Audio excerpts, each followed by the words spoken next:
Boa noite, então, meus irmãos, minhas irmãs. Neste momento, nós vamos iniciar a nossa palestra do Centro Espírita Irmã Laura, o nosso querido irmão aí, Jorge Caldeira, que vai falar de um assunto muito interessante hoje, que é o suicídio na visão espírita. Então, nós pedimos a todos, né, que nesse momento, se quiserem colocar um copinho de água aí para que ela seja fluidificada, é importante, né? E também, se não quiser aparecer na gravação que nós estamos fazendo, desse trabalho que a gente faz, e depois vai para o nosso arquivo eletrônico, né, pelo nosso canal do YouTube, fiquem à vontade, tá? Então, eu vou iniciar aqui lendo uma página inicial, depois eu vou fazer uma prece e aí passo para o nosso irmão aí, tá? Eu vou ler uma página do nosso querido Chico, que psicografou pelo espírito de Meimei. E o título é Algum Serviço. Não afirmes que a vida na Terra se constitui unicamente de provas e sofrimentos. A escola expõe o desafio das lições, mas é sempre lembrada por celeiro de alegrias inesquecíveis. Observa e descobrirás a vontade eterna, selando a vida em toda parte.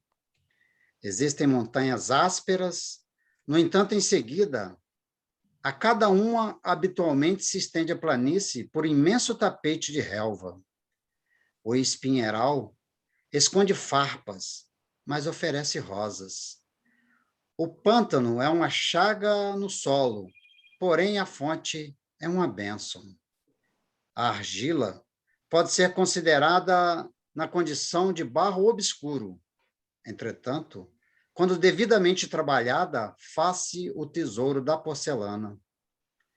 Desafetos costumam surgir, contudo, cada coração verdadeiramente amigo vale muito mais que a multidão dos adversários. Cada lágrima que se verte ou que se vê está cercada por milhões de sorrisos. Por vezes, repontam gritos de desespero entre as criaturas. No entanto, ninguém conseguirá contar as preces de paz e amor que se elevam cada dia na terra para os céus.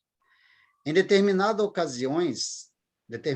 ocasiões, crises e conflitos explodem no caminho, porém, as horas de tranquilidade e esperança, regozijos e beleza são inumeráveis no curso de cada existência. Quando a tribulação te bata à porta, responde com a paz que possas articular. Deus criou todas as instalações e vantagens, suportes e benefícios que sustentam a vida e garantem o equilíbrio do mundo, mas há sempre em nosso próprio favor algum serviço que nos compete fazer. Então, meus irmãos, depois dessa página, dessa mensagem muito bonita da nossa querida irmã Meimei, né, o Espírito Meimei, psicografado pelo nosso querido Chico, nós vamos elevar os nossos pensamentos até a Deus, nosso Pai, a Jesus, nosso Mestre, aos nossos mentores espirituais, nossos anjos da guarda, a nossa querida irmã Laura, que coordena todo esse trabalho espiritual que nós fazemos. Mestre Jesus, te agradecemos imensamente por esta oportunidade de aqui estarmos hoje, buscando o teu evangelho de amor, buscando o conhecimento através dessa doutrina maravilhosa, essa doutrina que nos ensina de onde viemos, o que estamos fazendo aqui, para onde iremos. Que a gente possa ter a sabedoria, mestre querido, para discernir o bem do mal, que não nos deixemos ser contagiados por esses espíritos que querem o nosso mal, porque eles também são espíritos em evolução, assim como nós. Então, que nós possamos, em nossas preces, lembrar também por esses que querem o nosso mal, porque com as nossas vibrações emitidas por essas preces, pelas nossas preces, com certeza irá auxiliá-lo. Então, mestre querido, nós te pedimos que nesta noite o nosso irmão Jorge Caldeira seja inspirado por ti, pelos espíritos amigos, por irmã Laura, para que nós possamos absorver todos esses conhecimentos que serão passados para nós e, melhor, buscar colocá-los em prática, Senhor, mesmo diante das nossas imperfeições. Então, mestre, agradecemos imensamente a ti, agradecemos imensamente à irmã Laura, aos espíritos amigos e a Deus, nosso Pai maior, pedindo a permissão para iniciarmos o nosso estudo, a nossa palestra desta noite. Que assim seja, graças a Deus. A palavra é sua, meu irmão. Obrigado, então, a João, Costa, Reginaldo, meus irmãos que vão assistir depois pelo YouTube. O tema da nossa palestra, como já foi dito, circulou pelo nosso jornalzinho, né? O suicídio na visão do Espiritismo. Eu peço de antemão desculpas, porque esse tema já foi tratado no ano passado, né? Nós estamos em setembro. Setembro é o mês em que se trabalha a prevenção ao suicídio, como eu vou comentar, e a gente trouxe esse tema no ano passado, e como é um tema muito caro, muito importante para toda a espiritualidade, para o coração de Jesus, magnânimo, em relação a esses irmãos aflitos que eventualmente desistem da caminhada prematuramente, a gente tem que estar repetindo esse tema, a gente tem que estar fazendo presente essa discussão, né, a cada momento que a gente possa. Então, aqueles que ouviram já, a gente procurou atualizar os dados, porque a gente tem um início falando dos dados concretos sobre o suicídio, e depois a gente vai falar especificamente, que é o tema da palestra, sobre a visão do Espiritismo sobre esse tema. Então, eu vou fazer aqui um compartilhamento de tela, em que eu vou ver se eu consigo aqui fazer, né? Vamos ver aqui se eu consigo fazer esse compartilhamento com vocês aqui. Vamos ver. Estão conseguindo ver agora? Está conseguindo ver, João? Beleza. Bom, então... Sim, está ótimo. Ótimo. Então, tá bom. Então, estamos aqui. O suicídio na visão espírita. E no ano passado a gente deu o título Você Não Está Sozinho, porque a ideia é exatamente essa. Trazer a esses irmãos esse sentimento de que eles não estão sozinhos, de que nós podemos ser o ombro amigo de que às vezes ele está precisando. Bom, essa é uma campanha institucional, se chama Setembro Amarelo, né? Vocês estão vendo o lacinho aí, e existem outras campanhas semelhantes que todos nós conhecemos, como, por exemplo, o Outubro Rosa, né? Que é da prevenção ao câncer de mama. Nós temos o Novembro Azul, prevenção ao câncer de próstata, o Dezembro Vermelho, em relação à prevenção da AIDS, e por aí vai, diversas campanhas institucionais. E esses temas todos são tabus. Até bem pouco tempo atrás eram tabus, e ainda são para muitas pessoas. A pessoa, quando tinha câncer no passado, dizia, fulano teve aquela doença, né? Evitava até falar o nome, mas a gente... com a nossa obrigação e a visão espírita que a gente tem e que procura sempre transmitir aqui, a gente tem que abordar esses temas de frente, sem tabus. Então, como eu disse, esse é o Setembro Amarelo, consagrado à prevenção do suicídio. E por que Setembro Amarelo, né? Acontece, então, o seguinte: em setembro de 1994, o jovem Mike M., de 17 anos, cometeu suicídio nos Estados Unidos. Ele tinha um Mustang 68 amarelo. No dia do seu velório, os pais e amigos, né, decidiram distribuir cartões aos que estavam presentes com mensagens amarradas em fitas amarelas, com frases de apoio para pessoas que viessem a passar por aqueles problemas emocionais. Então, o dia 10 de setembro, mais tarde, foi consagrado como Dia de prevenção ao suicídio mundial, Dia Mundial. Em 2015, no Brasil, por iniciativa do CVV, né, Centro de Valorização da Vida, e também com apoio do Conselho Federal de Medicina e da Associação Brasileira de Psiquiatria, esse Setembro Amarelo foi consagrado também no Brasil. E diversas iniciativas em setembro acontecem por diversas instituições. Basta dizer, por exemplo, que no nosso informativo desse mês, né, das 6 ou 7 palestras, 4 são sobre o suicídio, né, falando do suicídio, na nossa casa de Lau. Nós temos outra casa espírita, que é o CEL, né? Centro Espírita Esperança de Luz, ali na Califórnia. Eu não sei esse ano, porque a gente está em isolamento, nem no ano passado por causa da pandemia, mas no outro ano anterior, eles estavam, o tio Ayrton, que é o presidente, tinha falado em fazer uns panfletos para distribuir na feira de domingo, com os voluntários, falando sobre a questão da prevenção ao suicídio durante o mês de setembro. E, recentemente, o nosso irmão Luiz Lopes compartilhou pelo Face, né, uma informação de que a Fundação Espírita Eurípides Barçanufo criou um telefone chamado Disque Esperança, com os horários e dias em que eles estariam em plantão, atendendo, fazendo um trabalho como se fosse o do CVV também, né? Isso a gente vai falar mais adiante sobre o CVV. Então, vamos continuar. Vamos falar de alguma coisa sobre as estatísticas, né? É uma visão técnica sobre essa questão do suicídio. São 800 mil. Eu vou fazer meio rápido essa questão, porque, na realidade, nos interessa chegar à parte da visão espírita.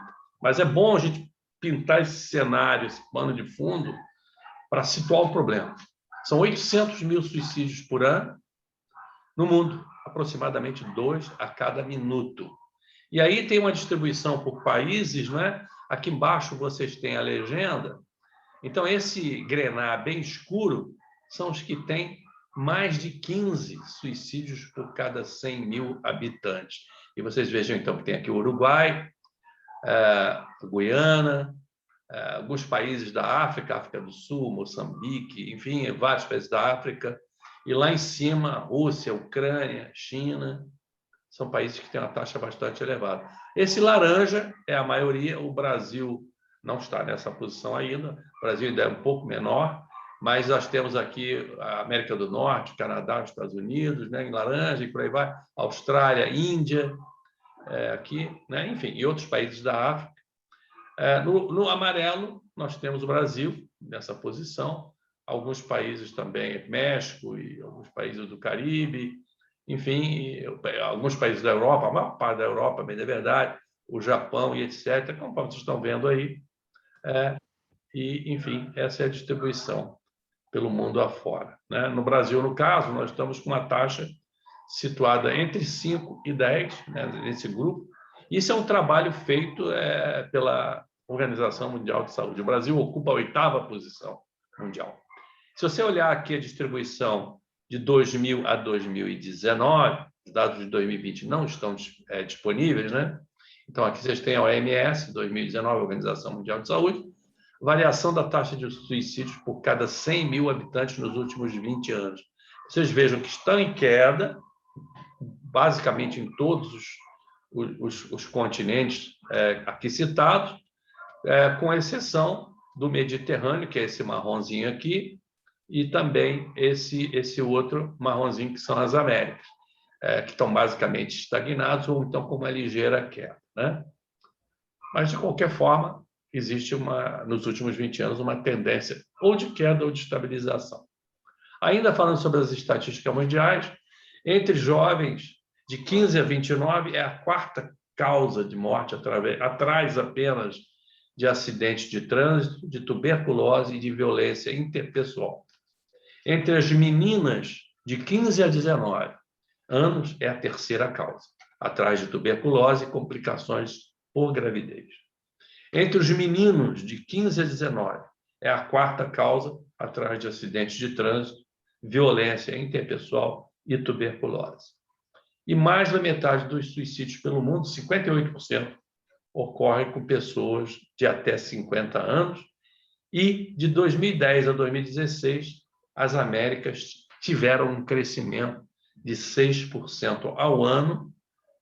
Mostrei aquela ligeira subida lá no gráfico anterior, enquanto a taxa global diminuiu quase 10% ao ano. Américas cresceu 6% e o global mundial diminuiu 10%. O Instituto Ipsos, recentemente, já em 2020, em pesquisa encomendada pelo Fórum Econômico Mundial, colocou que 53% dos brasileiros entrevistados declararam que o seu bem-estar mental piorou um pouco ou muito em 2020, durante o Covid-19. E esse percentual, 53%, só é maior em 4 países: Itália, com 54%, Hungria, 56%, Chile, com 56% e Turquia, com 61%. Em 2019, então, nós tivemos 14.540 suicídios, sendo 3.249 de mulheres e 11.291 de homens, 60% por enforcamento e 18% por intoxicação. A fonte é Suicídios ao Redor do Mundo, 2019, da Organização Mundial de Saúde. Esses relatórios estão disponíveis na internet, só você colocar esse título lá, que você acha com facilidade. E o triplo desse número, 3 vezes esse número, tentou tirar a própria vida sem sucesso. Então, aqui tem um primeiro comentário, diz o seguinte: além desses números enormes, chocantes, ainda que fosse um, seria grave, mas esses números chocantes ainda têm 2 problemas. Primeiro, os que tentam e não conseguem, sem sucesso. E ainda tem a subnotificação, que muita gente não informa adequadamente, né? A taxa entre os jovens brasileiros de 15 a 29 vem aumentando 10% desde 2002, ou seja, 2% ao ano. E o estudo de marco da violência, base de dados do Ministério da Saúde, foi a fonte. Como esses últimos dados da OMS são de 2019, não se tem uma ideia precisa de quais os efeitos da pandemia, já que a pandemia começou em novembro, dezembro de 2019, né, e o auge em março de 2020, ainda não existem estatísticas completas, compiladas, de todos os países para falar. Embora alguns relatórios digam que esse efeito não foi muito grande de suicídios. A violência aumentou, sim, nas casas, por causa de home office, por causa de isolamento social. Os casos de violência, de abuso, aumentaram muito, mas os casos de suicídio não. Aumentaram apenas 0,4%, que não é um número grande comparado com esses outros números que estamos falando assim. Mas é prematuro ainda, porque os dados oficiais não saíram. Em termos de Volta Redonda e Barra Mansa, esses são os dados locais de 99, 2013. Infelizmente, nossa estatística está muito atrasada. Eu procurei atualizar, mas não consegui. Então, meus irmãos, aí tá, ainda tem bastante, né? 12, 13, enfim. A gente vê aqui que Volta Redonda é o azul e Barra Mansa é o laranjinho. Bom, e então, qual é a história? Quais são as causas? Algum motivo, é claro, de profunda infelicidade. Essa é a história que nós vamos estar tratando. E quais são as causas principais? Rapidamente, por exemplo, doenças ou transtorno, como transtorno bipolar, dependência química, álcool, drogas, transtorno de personalidade, esquizofrenia, aspectos sociais, problemas de gênero, profissionais, desempregados ou aposentados, isolamento social, solidão, solteiros, separados ou viúvos. Viúvos é um caso sério, a gente já vai comentar isso. Situações especiais, como moradores em situação de rua, influência de livros, filmes e jogos, isso é gravíssimo, isso está acontecendo muito. Jogos, recentemente, vários jovens, tem um jogo que eles têm que botar a corda no pescoço e ver quanto que eles aguentam ao máximo, os colegas todos em linha, online, e muitos não aguentam e morrem. Então, é quase que um suicídio que não era voluntário, porque ele não queria suicidar, mas acaba sendo, não é? Influência de livros, filmes e jogos, então, é uma coisa a olhar. Outra coisa a olhar, muito importante cada vez mais, é o bullying, ou cyberbullying pela internet, que também recentemente que tem duas causas. Ou o camarada surta e sai matando gente, como aconteceu numa escola recente, ele sofria bullying, e ele saiu, matou vários colegas, professores e tal, ou ele põe fim à própria vida. E o afastamento da religião também é uma causa nesse grupo.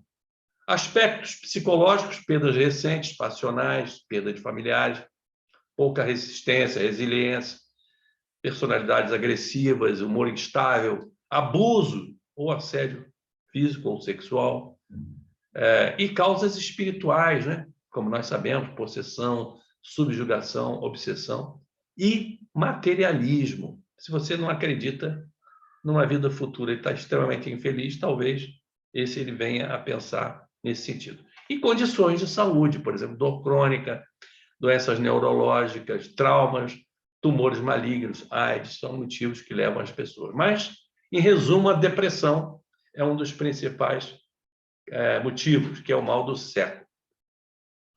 Nós temos aí impactos nas famílias, isso a gente vai falar até rapidamente, mas existe grandes impactos, claro. E essa história aqui é uma história triste da dona Guta Alencar. Ela tinha três filhos, na realidade. Ela é do Ceará, Juazeiro do Norte, e ela casou muito jovem, com 21 anos, mais ou menos ela casou, teve o primeiro filho, que foi o Felipe, que está ali, né? Na ocasião, ele estava com 16 anos. Ela teve esse filho de um marido, um homem, não era casado. Ele registrou o Felipe. Depois, ela, quando ficou grávida do Davi,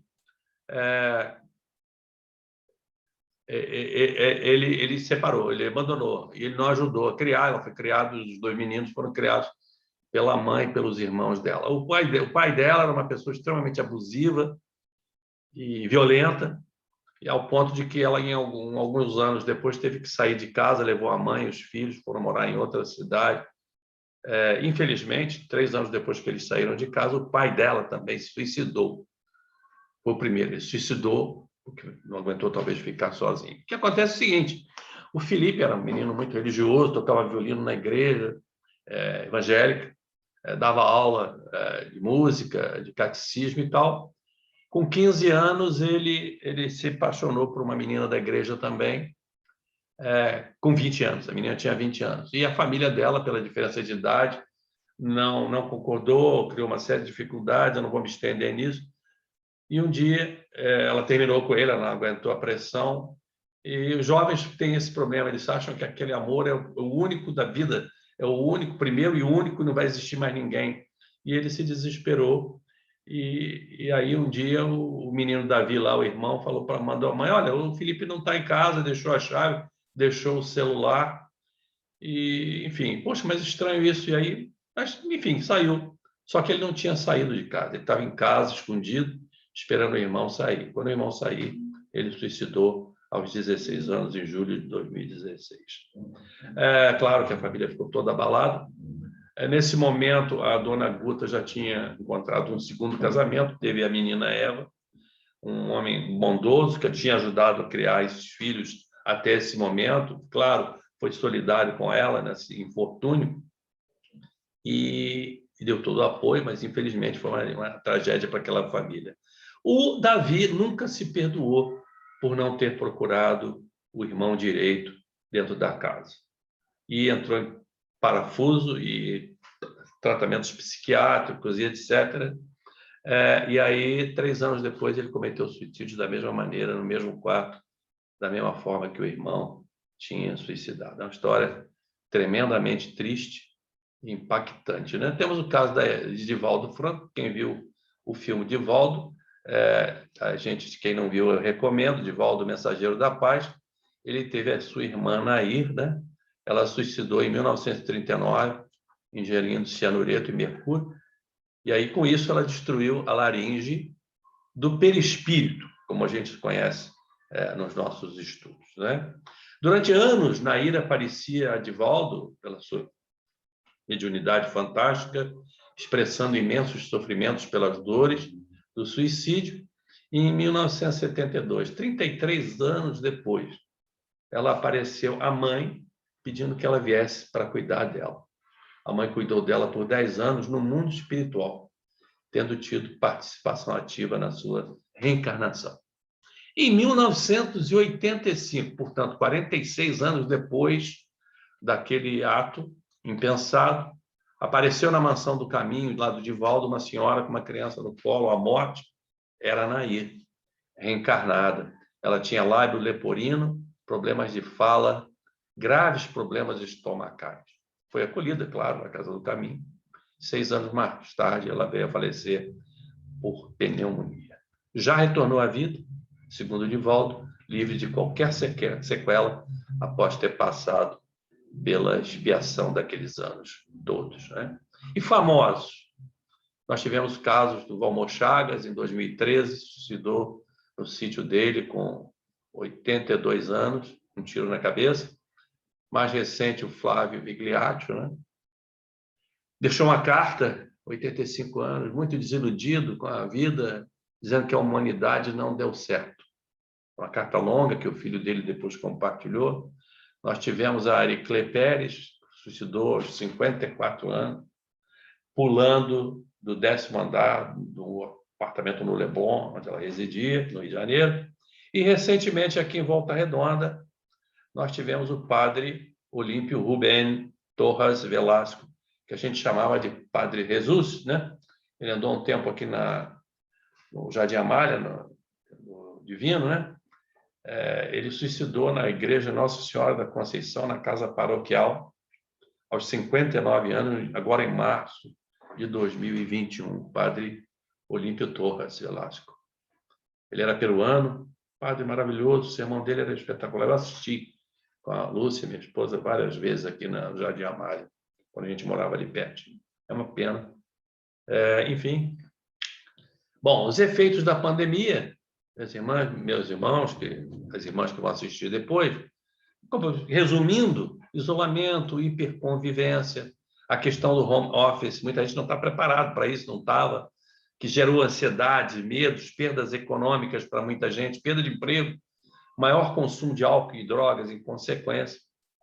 E, como eu tinha dito, 0,4% foi um número de 2019, 2020, mas ainda precisa ser confirmado.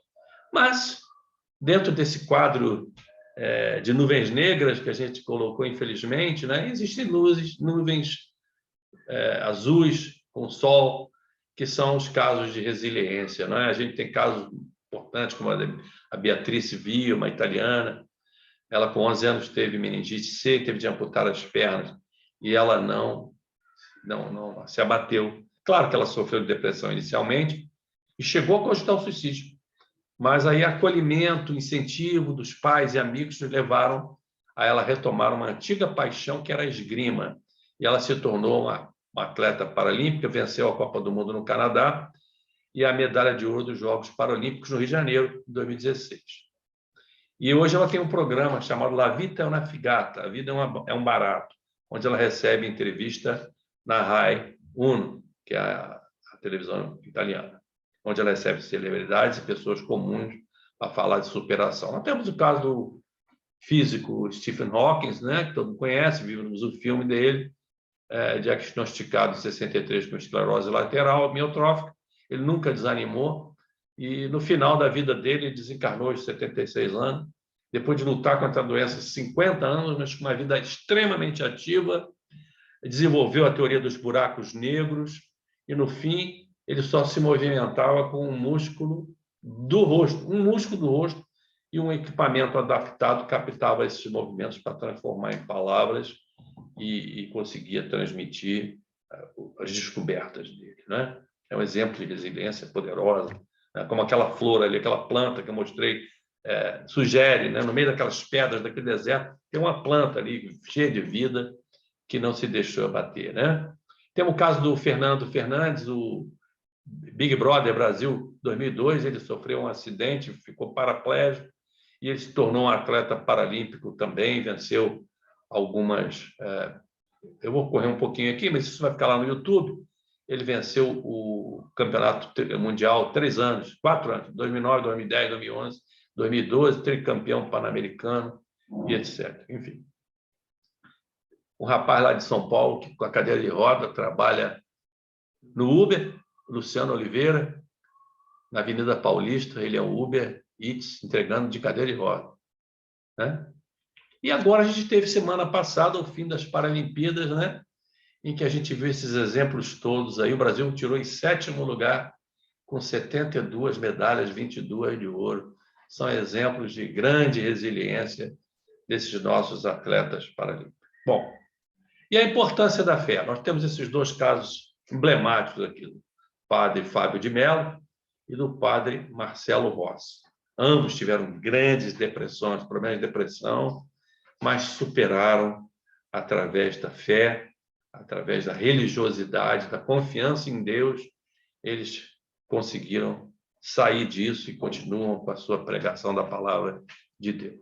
Muito bem, nós estamos exatamente no meio, então é uma boa hora para começar a falar da visão da doutrina espírita. Então, o tema suicídio é tratado em vários livros, vários espíritos amigos vieram trazer isso e continuam falando. No Evangelho, por exemplo, nós tivemos o capítulo 5, que o nosso irmão Guilherme, no estudo, nos trouxe, falava das aflições, falava da melancolia e do suicídio, né? E lá no Evangelho, no capítulo 5, está dizendo: a calma e a resignação adquiridas na maneira de encarar a vida terrena e a fé no futuro dão ao espírito uma serenidade que é a melhor defesa contra a loucura e o suicídio. Aquele que está certo de ser infeliz somente por um dia, né? Sabendo que pode ser melhor e vai ser melhor nos dias seguintes, porque ele tem fé, então ele adquire paciência para enfrentar aquela aflição, né? Já, por outro lado, a propagação das ideias materialistas é, portanto, um veneno que inocula em muitos o pensamento do suicídio, já que ele não acredita que vai ter nada a seguir, né? Ele é materialista, acredita só nesta vida e está aflito, infeliz, então ele encontra, às vezes, isso como um caminho para ele. No capítulo 6, que é o Cristo Consolador, fala também desses infortúnios e aflições que resultam, muitas vezes, na morte como solução para aquelas amarguras. E compara com os espíritas que têm certeza de uma vida futura e certeza principalmente da justiça divina. Ele, então, tem paciência, resignação e coragem moral.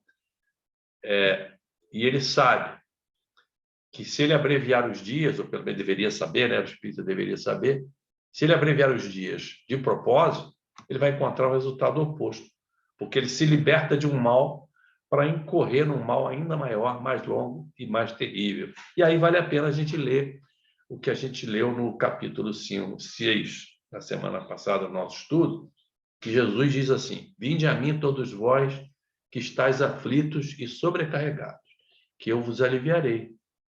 Tomai sobre vós o meu jugo e aprendei comigo, que sou brando e humilde de coração, e achareis repouso para vossas almas, pois o meu jugo é suave e o meu fardo é leve. Está no capítulo 6, Cristo Consolador, que nós estamos já na segunda semana, amanhã, falando dessa parte. Então, esse é o abordagem do Evangelho. Temos também o livro recebido por Kardec, O Céu e o Inferno, em que você tem ali vários exemplos tratados disso, 9 exemplos, para ser preciso. Tem o suicídio na Samaritaine, aquelas são as páginas, né? Página 279. O pai e o conscrito, o caso de François Simon Louvet, uma mãe e seu filho, duplo suicídio por amor e por dever, enfim. E ele vai falar mais ou menos a mesma coisa, que o desespero é um verdadeiro suicídio porque mina as forças do corpo, e aquele que abrevia os seus dias com a ideia de escapar mais cedo dos apertos da dor, se prepara para a mais cruel das decepções. Muito bem. Nós temos também o Livro dos Espíritos, em várias das perguntas.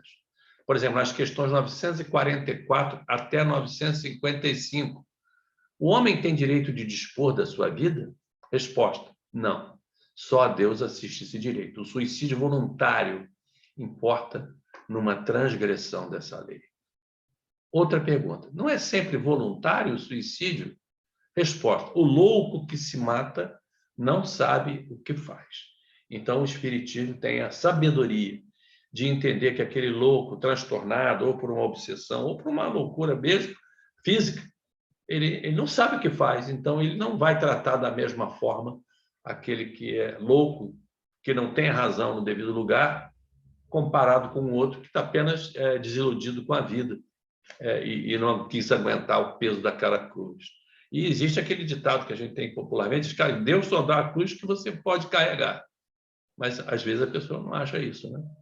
Aqueles que atormentam alguém, por outro lado, a ponto de levá-lo ao suicídio, responderão como assassinos. Isso está lá no livro dos Espíritos, nessas questões. Você atormentou o outro, tanto aquela obsessão, aquela pressão, aquele assédio psicológico que levou aquela pessoa ao suicídio, responderá como assassino. O suicídio, então, não atenua a falta cometida, porque aí ele terá cometido duas faltas. Acrescentou uma falta adicional. Questão 956 e 957. Pergunta: alcançam o fim objetivado aqueles que, não podendo se conformar com a perda das pessoas que lhe eram caras, se matam na esperança de ir juntar-se a elas? Isso é comum, pessoas que vivem muitos anos juntas, casamentos longevos, e aí um se vai e o outro não aguenta e vai atrás querendo ficar mais próximo daquele ente querido que se foi. Aí que ele se engana, coitado. Por que não? A resposta é não, ele não alcança esse objetivo. É muito diverso do que espera o resultado que colhe. Ao invés de se reunir àquele objeto das suas afeições, mais se afasta dele por um longo tempo. Né? Aí vai tornar a aproximação, se não impossível, muito mais longa. Pagarão esse instante de loucura com aflições maiores do que aquelas que pensavam abreviar. Pergunta: será condenável uma imprudência que não compromete a vida sem necessidade? E a resposta é: não existe culpabilidade quando não há intenção ou consciência perfeita da prática do mal.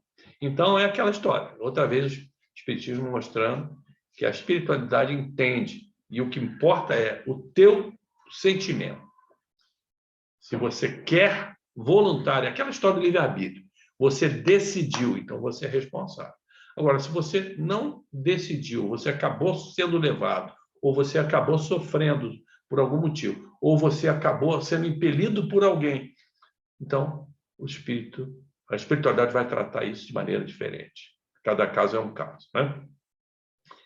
957. Quando cometemos suicídio ou perpetramos um homicídio conscientemente, nós dilapidamos em nós mesmos determinadas estruturas do nosso corpo espiritual. Passamos, então, a uma condição de criaturas alienadas do ponto de vista do equilíbrio mental na próxima vida. Sem o corpo, nós somos hospitalizados em cidades ou colônias no plano espiritual, pela benemerência do nosso Senhor Jesus Cristo, através dos seus mensageiros, como verdadeiros, nós seremos considerados, nós não, se Deus quiser, mas aquele que perdeu a vida dessa forma, será tratado como um doente mental em estado grave. E tão somente, apenas, o regresso dele ao corpo físico vai poder operar nele e facultar-lhe a possibilidade de reestruturação daqueles implementos que ele fez no corpo espiritual que destruiu. A gente viu o caso do Nair, né, de Valdo, que teve problemas graves, lábio leporino, problemas estomacais graves, porque ela ingeriu veneno. O outro que dá um tiro na cabeça, ele vai ter problemas, vai voltar, como o Chico já havia dito, no pinga-fogo, vai voltar como maluco, como alienado mental, porque ele danificou o perispírito dele no cérebro com aquele tiro, né? Ele traz aqueles males para a vida, né? Nesse caso. O suicida não vai morrer, mas vai apenas destruir o seu corpo. Outra pergunta, talvez a última: quais, em geral, com relação ao estado do espírito, as consequências? E aí são diversas, variadas e muito diferentes, de acordo com as consequências. Não há penas ou penalidades determinadas em todos os casos. e correspondem sempre a causas e às circunstâncias que produziram. Há, porém, uma consequência de que nenhum deles escapa. É o desapontamento, o arrependimento. E todos passarão por uma perturbação espiritual, persistência no laço que o unia ao corpo. Ele vai querer ficar agarrado àquele corpo dele, não vai entender que se desligou, vai ficar ali agarrado ao corpo até que alguém possa lhe ajudar. Vai ter a ilusão de que ainda se conserva vivo e, o pior, ele sente os efeitos da decomposição do seu corpo, que seria muito triste para ele, né? Nós temos um exemplo nosso lá, que quando o André Luiz desencarnou, e quando ele acordou no hospital, né? Ele acordou e ninguém estava sabendo que ele estava acordado. Os enfermeiros que estavam ao lado dele não sabiam que ele tinha acordado ainda. E aí estavam conversando entre si, não, ele foi um suicida e tal. Aí ele acordou, abriu o olho e falou, peraí, mas suicida? Eu não suicidei, eu morri de doença. A moléstia dele, né, na realidade, talvez não assumisse características tão graves se o seu procedimento mental no planeta estivesse enquadrado nos princípios da fraternidade e da temperança. Mas o modo dele viver, exasperado, sombrio, captava destruidoras vibrações. Ele nunca imaginou que a cólera, isso é uma coisa que eu mesmo tenho que trabalhar, às vezes aqueles acessos de ira e tudo, que a cólera fosse fonte de forças negativas para nós mesmos. O aparelho gástrico dele foi destruído à custa de excessos de álcool, de alimentação, e a sífilis, por orgias sexuais, lhe devoraram também energias essenciais. Então, aí, os enfermeiros explicaram como se vê, meu irmão, o suicídio é incontestável. Ele teve que se calar e aceitar. E a gente conhece a caminhada do André Luiz depois para aprendizado e para contribuição. Existe um caso muito emblemático que o nosso Chico, querido Chico, conta, que é o caso do menino cego, surdo, mudo e sem as mãos. Essa senhora tinha esse filho cego, surdo, mudo, sem os braços, né? E ele teve um problema gravíssimo nas pernas. E quando ela levou o menino ao médico, os médicos falaram, bom, ele está com problema de circulação e ele vai ter que ser amputado a perna porque está gangrenar aqui, né? Então, ela é desesperada, o menino já não tinha mão, era cego, surdo e mudo, e ia ter que amputar as duas pernas. Aí ela levou, aconselhada por alguém, ela levou o menino ao Chico. E aí o Chico, claro, na sua concentração, recebeu a orientação dos seus guias, provavelmente de Emmanuel, não está claramente dito, mas disse a ele, olha, siga o que os médicos estão falando. Mas como assim? Eu vou amputar as pernas do meu filho? Minha filha, minha irmã, esse menino, ele nas últimas 10 encarnações, ele suicidou. Nas últimas 10 encarnações, ele suicidou. E ele, nesta prova e expiação ao mesmo tempo dessa nova vida, ele, em acordo com a espiritualidade, pediu que viesse assim, cego, surdo, mudo, sem as mãos, para lhe dificultar a vida, dificultar a tentativa de suicídio. Só que os protetores dele, o anjo de guarda, os espíritos protetores, estavam guardando a caminhada dele, perceberam que ele intuitivamente já estava tentando se aproximar, ou pensando em se aproximar de um precipício para se jogar de lá. Então, por isso, a espiritualidade lançou esse mal, entre aspas, nas pernas dele, para que ele fosse, então, tivesse que amputar por causa dessa gangrena, etc., de circulação, e ele, então, fosse impedido de suicidar uma 11ª vez. Quer dizer, um caso extremamente chocante e impactante. E aí, temos uma pergunta aqui, todos vão para o Vale dos Suicidas? E aí a resposta está no livro da dona Ivone Pereira, Memórias de um Suicida. A sorte não é a mesma para todos, depende das circunstâncias, alguns espiam as faltas imediatamente e outros numa nova existência. E tem tudo a ver com o histórico da pessoa, né? O histórico de bondade ou de maldade. Por exemplo, os terroristas, né? ele vai sofrer perseguição no Vale do Suicida de semelhantes a ele. Agora, o que tem um histórico de bondade, mas que sucumbiu, ele vai receber a lei do amor, ou seja, ele vai acordar numa clínica especializada para esses casos. Mas, de qualquer forma, a parada temporária no Vale dos Suicídios é comum a todos, no sentido de perder o fluido vital da encarnação que acabou de acontecer, isolamento para não prejudicar os outros e libertação para se libertar dos espíritos maus. Todos têm que passar por esse tipo de tratamento ou purificação antes de seguir ou serem levados para os seus tratamentos individuais. E nós, qual é o nosso papel? Infelizmente, essa figura hoje nos mostra aí o nosso isolamento. E esse é um problema. A gente, às vezes, passa na rua e a gente conhece casos pessoalmente, de pessoa, rompimento com namorada, então, é muito comum, como eu citei o caso do filho da dona Guta Alencar, né? E você vê, eu conheço um caso de uma pessoa conhecida, que me foi contado, de que o rapaz estava muito triste, né? Porque tinha terminado com a namorada, e um pastor de uma igreja evangélica percebeu aquela tristeza naquele jovem e o convidou para a igreja e, conversando com ele, foi um bálsamo na vida desse jovem, conforme nós ficamos sabendo depois, trazendo esse rapaz para a realidade da vida e para as oportunidades que ele teria no futuro, né? Não se pode deixar de falar no CVV, Centro de Valorização da Vida, que hoje são 4.200 voluntários e tem 3,5 milhões de contatos por ano, tem plantão, e-mail, telefone 188. Esse mês foi consagrado como nacional, agora o 188 é nacional, não era nacional ainda, e do outro lado da linha, então, você vai ouvir a voz. Agora, aquele caso do filho da dona Guta, o segundo filho, Davi, que se suicidou depois, ele ligou para o CVV, ele estava fazendo tratamento psiquiátrico por causa da partida do irmão, que ele não se perdoava, ele ligou para o CVV, mas tinha 17 pessoas na fila na frente dele, infelizmente, e ele não aguentou, e aí teve desenlace. Aí, voltando aqui ao CVV, eles atendem, você gostaria de conversar sobre o que te aflige? E aí a resposta da moça foi, eu chorei, lembrei, que fiquei quase 1 hora chorando e a pessoa do CVV pacientemente aguardando. De vez em quando dizia, olha, estou aqui ainda, não fui embora, pode continuar à vontade. Eu podia confiar nela.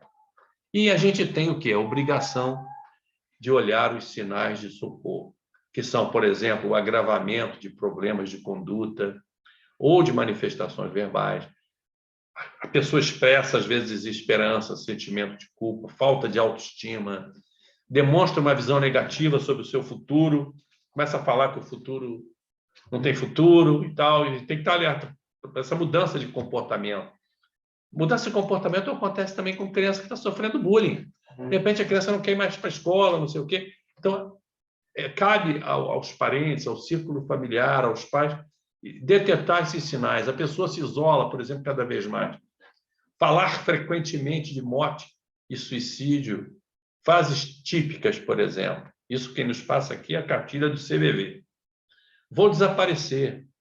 Vou deixar vocês em paz. Gostaria de poder dormir e nunca mais acordar.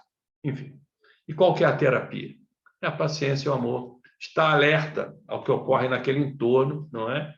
Às vezes você vê uma pessoa chorando assim, eu já vi uma pessoa na rodoviária, eu não tinha esse conhecimento que eu tenho hoje, uma moça chorando, passeio. E aí você pensa assim, brigou com o namorado. Tá bom, vai em frente, né? Só que ela brigou com o namorado, mas ela pode vir a suicidar. E às vezes interessa para a gente, ou então tem um cara no viaduto, como já aconteceu aqui, para pular, e o cara vai lá e ajuda, abre o coração e acolhe aquela pessoa, contribuir para que o próximo diga não àquela besteira, né? E a terapia, então, é desenvolver o auto-amor, desenvolver o autoconhecimento, a autovalorização, conhecer o seu espaço no mundo, aprender a lidar com aquilo, estimular os pais no sentido de desenvolver a solidariedade e o amor filial, já que o suicida, na maioria das vezes, não se sente amado nem compreendido. E orar, orar, orar, e torcer para que o anjo da guarda dele esteja alerta. E que ela, a pessoa, tenha ouvidos para ouvir, né? Evitar condenar, julgar, banalizar os casos, não dar sermão, não opinar dizendo: você está querendo chamar atenção, ou você não tem Deus no coração, achar que quem superou está fora de perigo, já passou, né? E sempre enfatizar os pontos positivos da pessoa, sugerir incentivos para uma vida melhor, que existe ajuda possível, oferecer até o tratamento psiquiátrico, às vezes é necessário até remédio mesmo, né? Sugerir conversa com amigos, terceiros, terapeutas, com CVV, enfim. A gente está chegando ao fim e agora eu queria... Alguns de vocês conhecem, eu não sei se o Reginaldo conhece, mas eu gostaria agora de ter uns momentos de relaxamento, trazendo para vocês o texto do Anjo Solitário, que é trazido pelo nosso irmão querido, que eu sempre gosto de trazer alguma coisa, já está até comum isso, né? O Humberto de Campos, né? Então, Humberto de Campos, ele tem uns textos maravilhosos que eu gosto muito, e um deles é esse do Anjo Solitário, alguns chamam de um anjo da caridade, entendeu? Deixa eu botar ele aqui, porque esse eu não quero perder, porque ele é lindo, então a gente não pode perder. Nós estamos em que momento no cenário? Nós estamos com Jesus na cruz, sendo crucificado, já nos momentos finais, depois de toda aquela decepção que nós conhecemos, né? Da história do Calvário, não é? E isso foi trazido para nós, como disse, pelo nosso irmão Humberto de Campos, pelo espírito de Humberto de Campos, no livro Estante da Vida. E ele narra o seguinte: então, quando está esse momento final de Jesus, o céu se fecha, como a gente já ouviu, já leu, né? Nuvens negras se abatem sobre Jerusalém, fenômeno assim, extraordinário durante aquele entardecer. E aí, o que acontece, né? Abre-se um canal de luz que, por causa dessa nebulosidade escura, negra, e também o clima mental daquelas pessoas enfurecidas, querendo que Jesus, gritando, ofendendo, cuspindo, espetando com a lança. Então, eles não se permitiam ver aquele facho de luz que saía da cruz, igual um túnel se dirigindo para o céu. Eles não viam isso, mas estava acontecendo isso, né? Esse canal de luz. E o Cristo, né? Com aquela alma sedenta, oprimida, contemplava aquela solenidade que estava começando a acontecer. E era uma solenidade, porque naquele canal, naquele túnel de luz, começavam a vir anjos e mais anjos e mais anjos vinham em direção a Jesus para beijar-lhe os pés, para abraçá-lo, para confortá-lo, para trazer para ele novas energias, dando a ele novas energias para suportar aquela transição. Inúmeras falanges angelicais rodeavam-lhe o peito ferido, eu estou lendo agora, como ali insuflarem energias novas, os portadores da consolação ungiam-lhe os pés sangrentos com um bálsamo suave. Os embaixadores da harmonia tocavam instrumentos delicados, formaram uma coroa viva ao redor daquela sua atribulada cabeça, desferindo comovedoras melodias que se espalharam por bênçãos de perdão sobre aquela turba enfurecida e amotinada.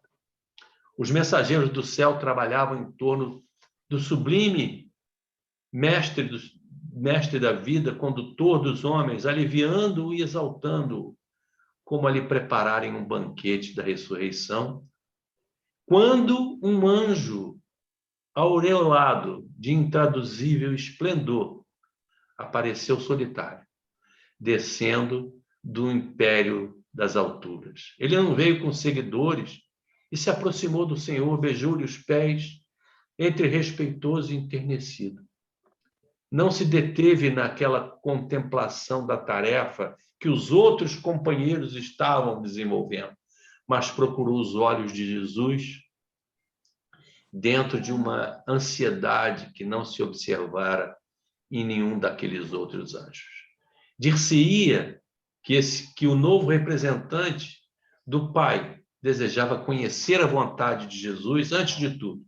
E, em êxtase, ele levantou-se do solo em que estava, abraçou a Jesus, enlaçou o seu busto, supliciado, com carinho, e colou o ouvido, atento, aos lábios de Jesus, que balbuciaram algumas palavras de leve.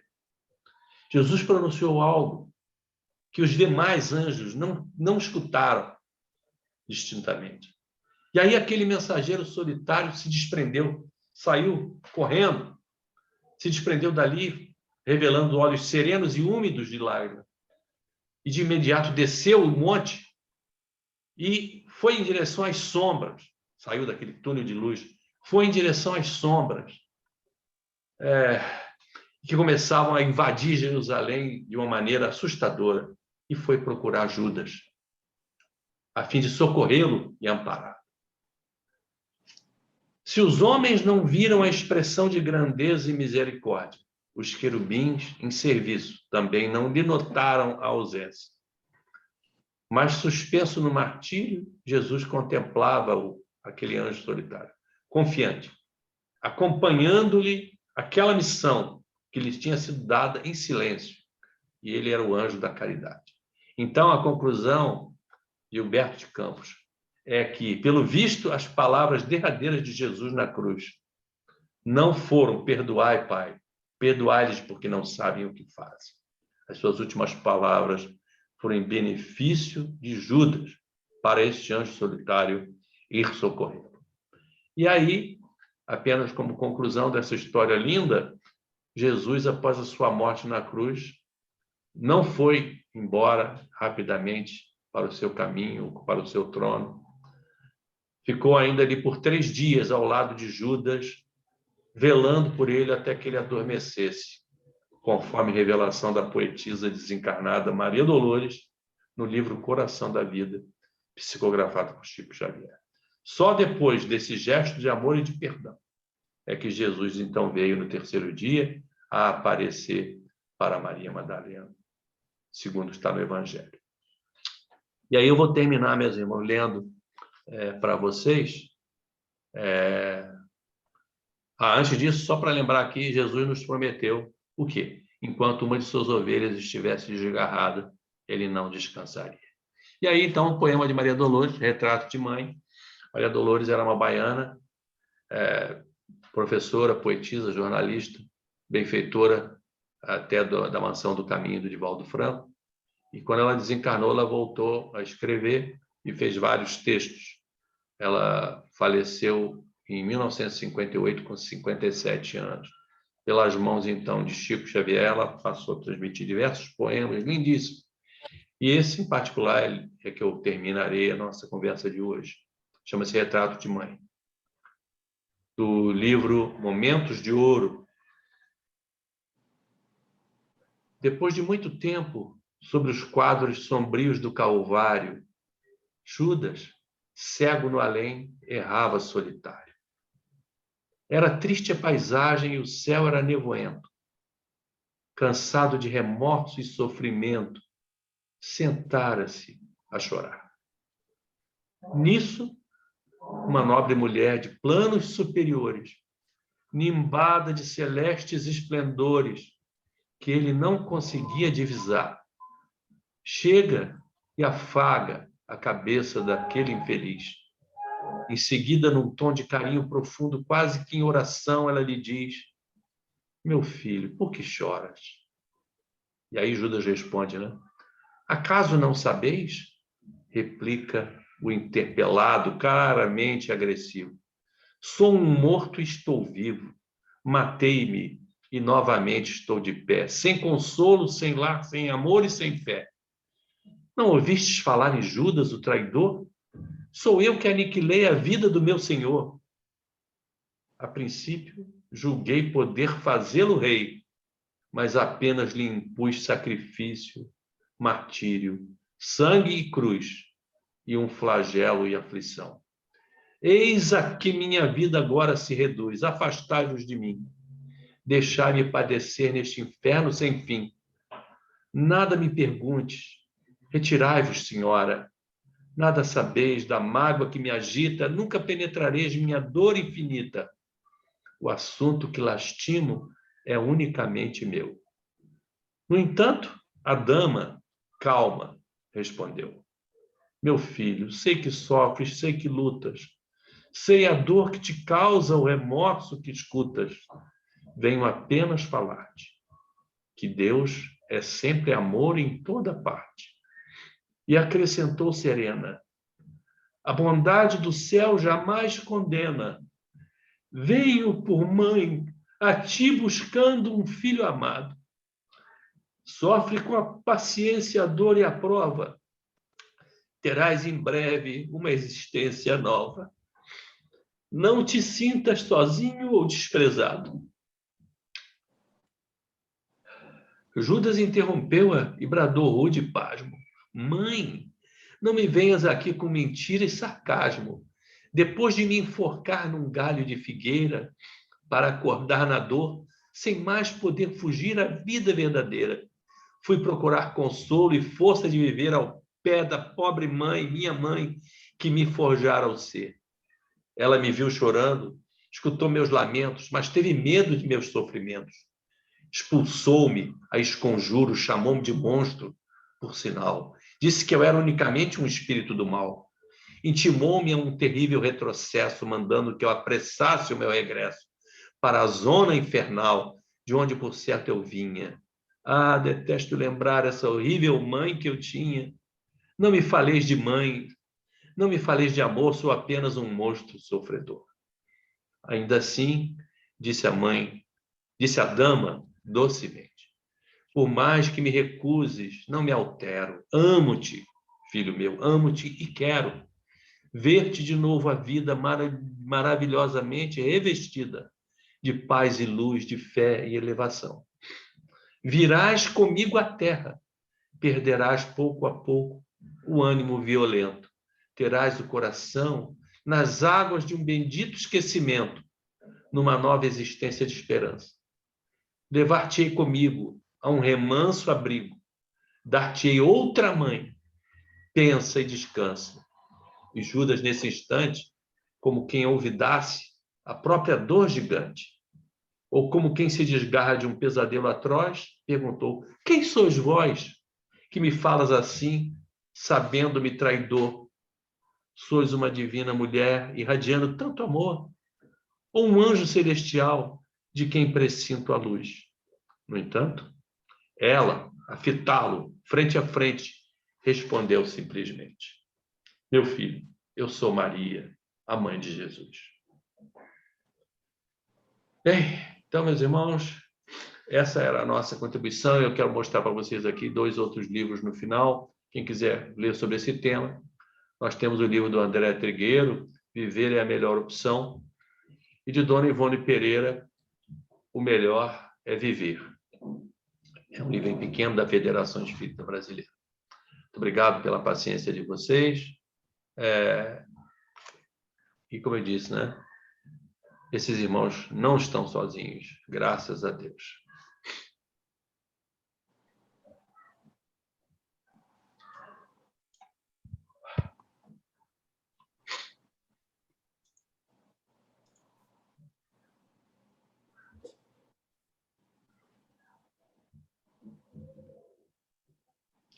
Bom, então, segundo a orientação do nosso querido irmão João, né?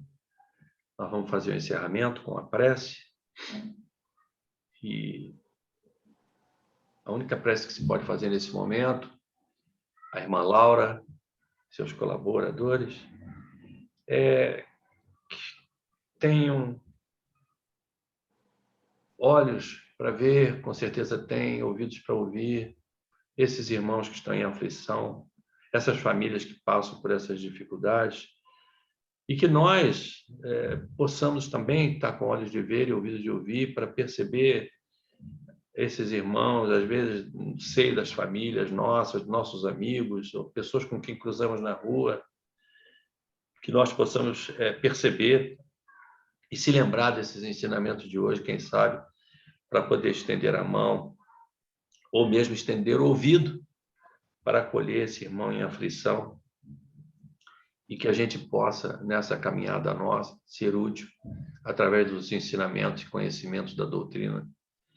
Irmã Laura, permita com seus colaboradores também que a gente continue nessa trilha, nessa caminhada em paz, harmonia, com saúde acima de tudo nesses momentos de pandemia, aumentando a nossa imunidade, e aqueles que colocaram a sua aguinha, né, para fluidificar, que tomem a sua água, que ela é um medicamento necessário que nós precisamos para o espírito e para o corpo, nesses momentos estranhos que nós estamos vivendo. Graças a Deus. Agradecer, então, nosso irmão Caldeira aí por essa palestra esclarecedora, através dessa doutrina maravilhosa.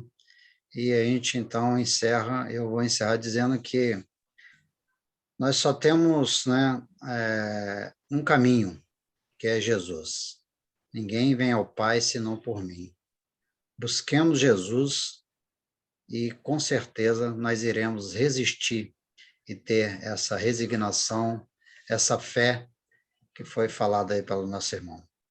Agradeço a sua palestra, agradeço a presença de todos e aqueles que irão ouvi-la e vê-la futuramente, que eles possam sentir essas vibrações que nós sentimos durante a sua fala, meu irmão. Que Jesus te abençoe e abençoe a todos nós. Graças a Deus, então. Uma boa noite para todos. Boa noite. Eu vou parar, então, a gravação nesse momento, né?